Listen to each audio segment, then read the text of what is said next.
Welcome back to the Crochet Crowd as well as Yarnspirations.com. I'm your host Mikey. Today we're going to work on the Valentine stroll. This is an older pattern available on Yarnspirations.com featuring Peyton's Decor yarn. You can use any size crochet hook and any type of yarn as long as they complement each other in order to make this Afghan. So today I'm going to show you how to make this. So let's look at the pattern quite quickly. There's only 5 rounds that you can see here. All of the instructions are different colors available here because of the motifs, and if you notice the motif colors follow up on a diagonal. So if you look at page number 2 you can see that it has the schematic on how things go together, but also the colors in order to make it work. So you see that 7 goes all the way up like so, and then you got 8, and so it's very strategic in how it's done. If you would like something more random, just assemble it any way that you wish, and then you can use the whip stitching method in order to put these together. We do have tutorials available on that for whip stitching in order to do the joins, and if you prefer other types of joins, you know, the creativity is up to you. So sky is the limit, so grab your 5mm size crochet hook and equivalent yarn in order to work this pattern today. So yarn choices are completely up to you. I'm going to use this light green today, 5mm size H crochet hook today. So we're going to chain 4, and let's do that. So 1, 2, 3, and 4, and insert that hook there into the beginning chain, yarning over, pulling through and through to form the center ring of your motif.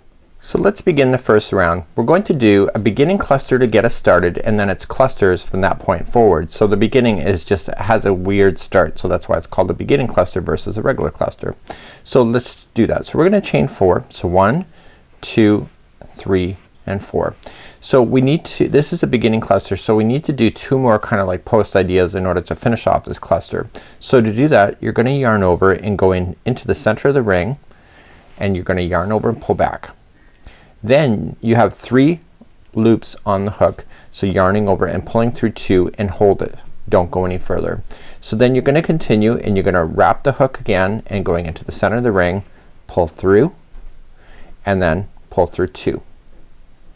Okay, so that's your beginning cluster right there, and you're gonna yarn over and pull through everything. Okay, so there is your beginning cluster as you see it. So we're gonna move to the next cluster. In order to move to the next cluster we have to chain 4. So 1, 2, 3, and 4, and we come down and we do a cluster again. So let's do a cluster. So we're gonna wrap and going into the center of the ring. So this is a regular cluster, no longer a beginning, and we're gonna pull through and pull through 2 and hold. Then we're gonna do it again. So wrap and in, pull through 2 and hold. Then wrap and in, pull through 2 and hold. So you've done that a total of 3 times that you can see. Now wrap and pull through everything just like you see. So now what we're going to continue is that we're going to keep moving around. So these are a hexagonal shot, so what you are hexagonal motif. So you're just going to need 6 of these to go all the way around. So let's chain 4, 1, 2, 3, and 4, and let's do another cluster. So into the center of the ring. Okay, and you're doing the cluster like I already just showed you. So you're kind of like creating 6 spokes on this thing. Once you get all 3 on there, just pull through everything and then continue again. So chain 4, so 1, 2, 3, and 4, and then continue to cluster in so that you totally have 6 of these as you go around. So continue to do that all the way around. So now that I've come almost all the way around, you can count 6. 1, 2, 3, 4, 5, and 6. See that? All the clusters are there. And before you finish off, you got to chain 4. So 1, 2, 3, and 4, and join it to the top of the beginning cluster right over here. Okay, so just join it to the top, and I want you to finish off this yarn. So just get rid of this yarn now, and let's just weave in the ends and get rid of that and bring up another color to continue along. Now if I were you and you were me, what I would do for this entire Afghan is make all of these little motifs at the same time. So go and do the next one of this size and then put it aside, and then continue to do that for all the ones that you want, and then come back and then do the next round all together and do them all at the same time. It's just easier instead of having to do each one of these step by step in order to do every motif. So do it like an assembly line. You'll speed yourself up. So let's begin second round. You can go into the top of any one of these. It doesn't really matter which one you're going into, and I would just go into somewhere different than when you always started. I always have this thing about motifs is that I don't like to stop and start always at the same spot. I like to mix it around because it makes it look more even in my point of view. So you're just gonna join it to the top with the slip stitch to the top of any one of those clusters, chain 1 and 1 single crochet in the inside of that same stitch that you just joined to. So just move that straggler in behind. So now to begin, you're going to chain 2 and you're gonna do a long double crochet into this ring. So you're not going into this space here, you're going all the way back in here. So you're just gonna wrap the hook going into the center of the ring and pulling it through, and you're gonna reef up on it. You're gonna just pull up on it, make it a long one, and then just finish it off as a double crochet just like that. So now you're gonna continue. So you're gonna chain 2 and you're gonna do 1 single crochet into the top of the next cluster.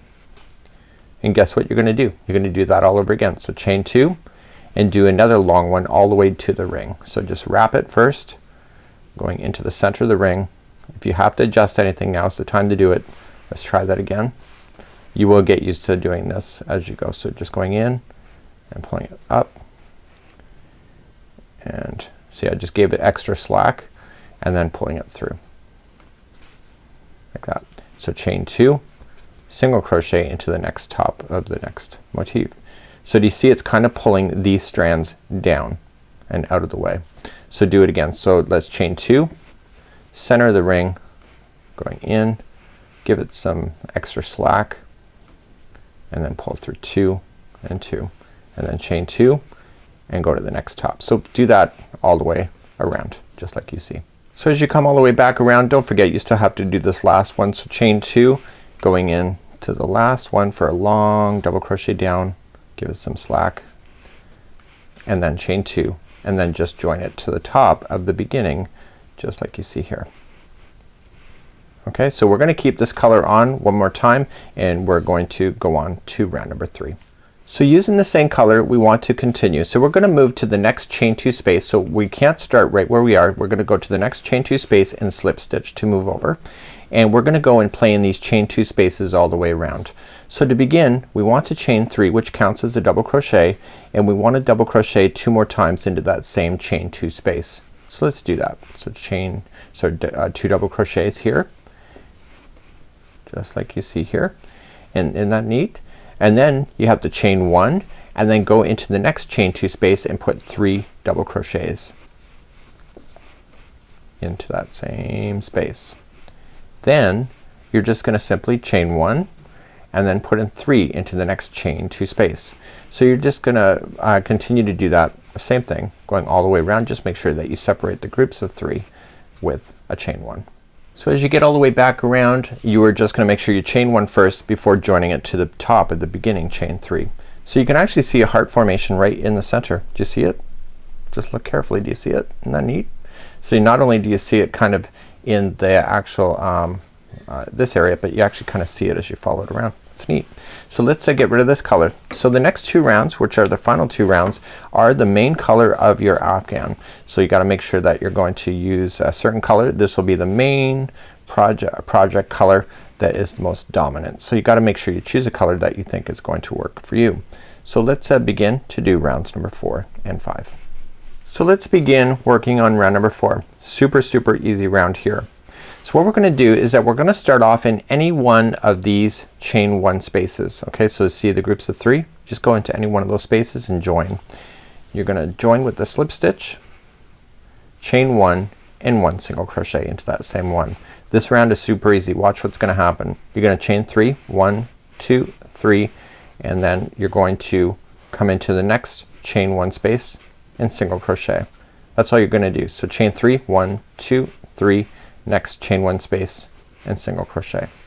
Okay, 1, 2, 3, next chain 1 space. Please do that all the way around for round number 4. So let's finish round number 4 together. Just simply you're chaining 3 and then just join it to the first single crochet that you had started with. So you're gonna keep this color, it's the main color, and then we're gonna move on to your 5th and final round in order to complete this motif.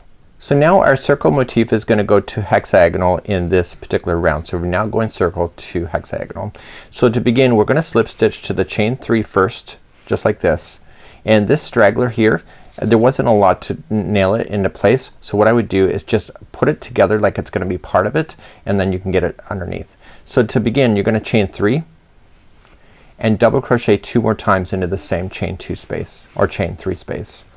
So you got a total of 3 double crochets. So that chain 3 that you started counts as one of them. And then this is gonna be your first corner. So you're gonna chain 2 and then 3 double crochets into the same space. So this allows it to make that turn.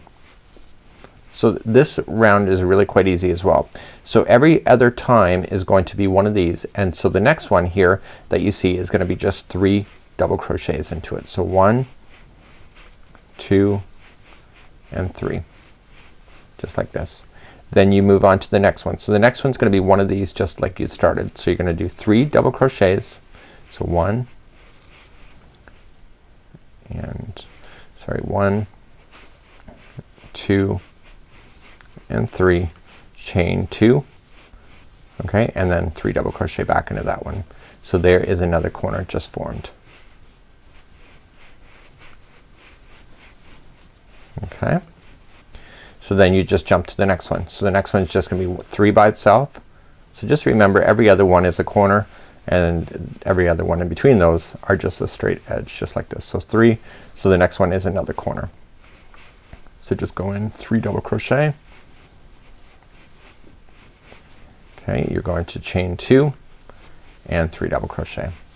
So please do that same concept going all the way around, and you're going to convert this circle into hexagonal after you've done this, and you'll notice that it will sit flat once you get all the way around. So this will settle down what you already see. So I'll see you back here in just a moment. So when you get all the way back around, the last space is just a flat edge because you started off with a corner and the space before this was a corner. So that means that everything's perfect, and then you're just gonna slip stitch to the top of the beginning chain 3 like so. So now you're just gonna fasten off, and now you have your motif done. So there's many ways to do joining, but what it's recommended is just sewing, and if you do a whip stitch on the back loop only on each one of these as you join, you'll have a completely flat Afghan.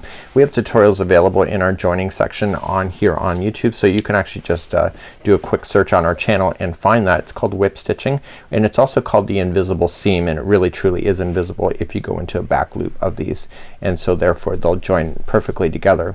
So this is how you do the Valentine's throw. You can see it's got a really kind of an interesting look in the middle. You do kind of get that heart-shaped look, and if you did this in the right colors that matches your decor, you'd probably have a really fabulous Afghan for your decor in time for love season, aka Valentine's Day. Till next time, I'm Mikey on behalf of the Crochet Crowd as well as Yarnspirations.com. We'll see you again real soon. Bye bye.